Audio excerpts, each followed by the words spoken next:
Hey everyone, today we're going to be doing a video talking to you about this shotgun here you see in front of you. This is a Beretta 1301 Tactical. If you guys know me, if you've talked to me, in person, you probably have heard me say at one point or another that I think shotguns are kind of dumb. That's why I have so many of them. And I will tell you that this shotgun, I tried to find every reason to not like it that I possibly could. But man, this thing has really just rekindled an affection for shotguns, or at least specific ones. So that's probably all most of you will need to hear, and you can probably extrapolate how this video is going to go from here on out. That being said, we will go into a lot more detail about the testing that this thing has gone through, how it's configured right now, because this is definitely not the way it comes out of the box. Also, some of the issues that I have had to overcome ergonomically with it, and the ways that I have found to mitigate those and just make this thing an incredibly pleasant gun to shoot and just experience overall. So let me go ahead and just quickly run through how this thing is set up right now so that you can have a better understanding of what accessories have been added to this thing since I originally got it. And then we'll dive into how this thing actually is to shoot. So I should start by saying this was a standard Beretta 1301 Tactical, so it already came with the extended tube and everything else like that. However, all the handguard and rear furniture here, and then also my shell lifter are different. So starting up front, we have the Midwest Industries M-LOK handguard. I did have, and you'll see in a lot of the shooting footage, one of the modified Magpul Zhukov handguards on this thing early on. However, I ran into issues where, because of the extra recoil of 12 gauge, even though this tames it down quite a bit, the way that the light was set up, it was actually tearing out of the polymer on the M-LOK handguard, on that Magpul. So I'd wanted to do something metal, and then when I found out that Midwest Industries was doing a M-LOK handguard of their own, I was super stoked. As you guys know, I have a long-standing relationship with Midwest Industries. They do send me a lot of products for free, including the handguard and the stock that you see on here. So I do want to give them a big shout out. Now, with that being said, I do have a discount code. So if you would like to purchase any of these yourselves, you can use the code on the bottom of your screen to go over to Midwest Industries and get a 10% discount on this furniture. But you've got M-LOK that goes most of the way around the bottom of this handguard here, and going pretty much the entire length of that handguard, with a little bit back here for it to be able to attach securely.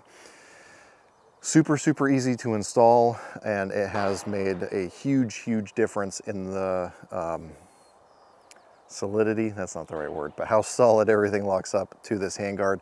So with that, I have one of the SIG Foxtrot MSR compact rifle lights up here up front. So this is one of their kind of high candela weapon lights. I've actually been a big fan of it so far. Testing's still going on this thing, but I'm actually liking it, and it is compatible with the Surefire tape switches. So I've actually got one of the Surefire little mini pads duct taped back here, and that's been working really well for me. On the other side here, I just have a M-LOK adapter for a QD sling point, and then I've got a Vickers Blue Force Tactical 2-point sling, padded sling on this thing. It's just one of my favorite slings on the market. But again, this has made a huge difference in how easy it is to actually work with this shotgun. I have tried, because I'm either cheap or lazy or both or all of the above, I have tried doing some 3D printed kind of match saver type things up here on the front, but I haven't had one that's actually been able to handle the recoil of a 12 gauge. So I need to work with that, and maybe just shell out the really not that much money to buy one of the commercial ones. Moving back, we do have the standard Picatinny rail that came with this thing. I've got a SIG Romeo 5 on a Midwest Industries QD mount, just so that I can take that on and off if I want to. This is just running the regular single dot, because that's really what I had laying around. If I could do it again, I'd probably get something with a circle dot, just for the different types of patterns you can be shooting.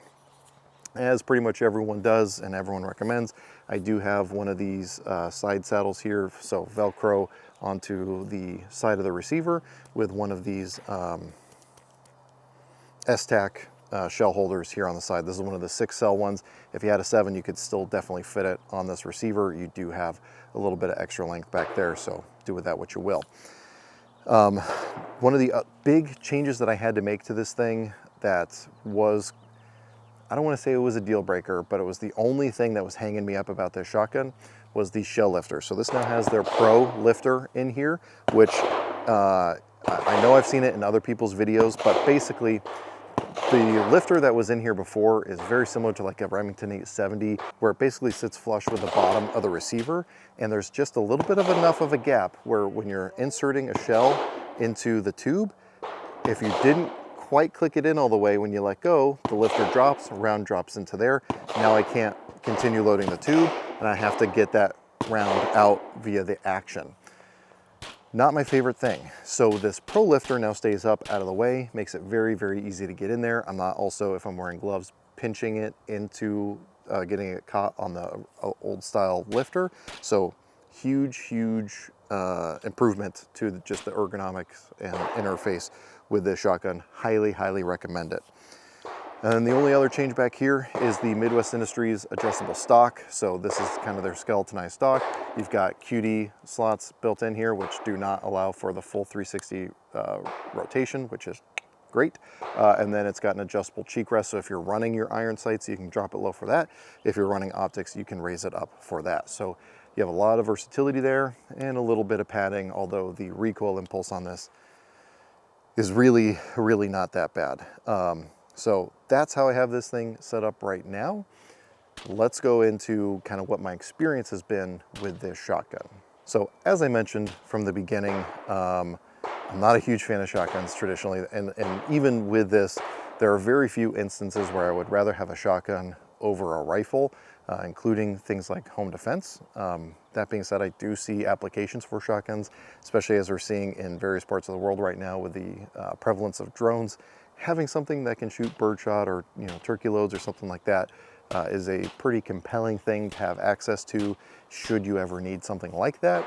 But I tried to find every reason to not like this shotgun. I tried to make it fail. If you guys have been following the channel for a while, you saw I did a review of the CZ712, which was a good shotgun, but it didn't really like 3-inch shells. So it wasn't as reliable as I would liked it for it to have been if it's going to be something that I'm going to dedicate myself to. So I, again, also knowing with semi-automatic shotguns that reliability has been an issue in the past, I did everything I could to try to make this thing malfunction. And I can even demonstrate it out here again, but I have video of it where I was just barely cradling the shotgun and trying to let this thing basically limp wrist and see if it would cause it to choke up. No issues whatsoever there. I've ran everything from 3-inch full power Magnum loads all the way down to the really, really light kind of 7.5 cheap Walmart loads and everything in between, even mixing it in the same tube, and it just continues to run. I cannot seem to make this thing fail, which, again, if it's gonna be a semi-automatic shotgun that I could be potentially trusting my life to, is exactly what it needs to do. I don't need something that's 90% reliable or reliable with a handful of loads and not others. It needs to be something that no matter what I put in it, it's going to work. And so far, that's exactly what this thing has done. And I have put a lot of rounds through this thing. I'm probably approaching 1,000 rounds through this thing myself. And it's also worth noting, I actually picked this thing up used back when I was working at the gun store where I used to work. One of our good regular customers picked one of these up for competition shooting, did use it for that, but decided he preferred his Benelli M2 because he had a couple different gauges of Benelli M2 and he wanted to have the same manual of arms across all of his competition shotguns. So we decided to part with this. I was able to pick it up, and again, I've been trying to find reasons not to like it since then, but it's really just captured my affection, and I really, really enjoy this shotgun. If I can go back and again reference that CZ712 video that I did, one of the issues I had was how small the controls were for a tactical style shotgun, and this fixes all of those things right out of the box. I've got this really nice oversized release here, so if this thing locks open, I can very easily port load, hit that release, send that bolt forward, and then if I do need to manipulate the bolt, it's got an extended bolt straight out of the box. So very, very easy to use. I even like the sights on this thing. I know some people were complaining when these things first came out about polymer sights. One of the first things I did after I bought this thing was drop it on the ground accidentally. It was leaning up against something, it fell and went sights first straight into the ground. And it did more damage to the ground than it did to the sights, i.e. no damage to the sights, but it actually took a good chunk out of the tile at the gun store. So again, do with that information what you will. It's not a concern to me. Again, I know there are a bunch of different optic mounts available for these, so if you wanted something a little bit lower, I've seen people put the Aimpoint Acro or similar red dots on these, and it seems to like that just fine. But for my purposes, especially being able to raise this stock up, this T2 clone style dot on a low QD mount is just what the doctor ordered. Now, I know one thing people are going to ask about in regards to these shotguns is patterning and what my experience has been with that. It's worth mentioning, I did get all the chokes with the shotgun, but I've run just the improved cylinder choke the entire time, just because I don't want to have to change back and forth depending on the loads I'm shooting. I want to be able to put slugs, birdshot, buckshot, etc. through this thing without having to worry about what choke is in there. And I did do some patterning with it, so I have a whole video that I'll link in the description, and maybe if I can on the little side of the screen, to a patterning test that I did with this thing, just to see what was ideal if I were to use this for home defense, what load would be suited for that. I did end up going with the Hornady reduced recoil buckshot, the 8-shot double-aught buck as just kind of my go-to home defense load, and then as I typically do, have some 12-gauge slug here on the side saddle in case the need arises for something like that. But again, overall, this thing has just been a fantastic shotgun. Again, other than that lifter, out of the box, this thing is perfectly serviceable. But if you want to be able to do things like mount lights and lasers and whatever else you want to this thing, I think that this Midwest Industries handguard is really excellent. Honestly, the factory handguard, at least the sporting style, I don't like pistol grip shotguns, but the regular sporting stock was fine. But especially if you plan on running optics and you want to raise your cheek height up a little bit more, this Midwest Industries stock is an excellent option. Or if you just want to have better sling mounting options, this thing is a really good choice, because the factory stocks are not great when it comes to trying to get those things slung. So do with that information what you will. Again, I do have a coupon code if any of that stuff sounds interesting to you. But really, if you're looking for a home defense shotgun, a tactical shotgun, a sporting shotgun, if you're doing 3-gun, the 1301 I think is going to be incredibly hard to beat. I know a lot of people will say, well, what do you think about that versus a Benelli M4? I've shot a Benelli M4. I was kind of underwhelmed by it. I was actually really disappointed by it. I shot it with the Marine stock that everyone wants to put on theirs, and it was fairly unpleasant to shoot. This thing has been incredibly pleasant. The recoil is very mild, even when you're shooting full power double-aught buck. It's just been a really good time. In fact, let me just load this thing up with some double-aught buck, do a quick mag dump, and just demonstrate it. So I've got some S&B 2 3/4 double-aught buck. This is their 9-pellet double-aught buck, max dram equivalent according to the box. I've got a full tube, at least as far as I can get it, plus one in the chamber. So let's just do a quick mag dump. You guys can see how manageable this thing is.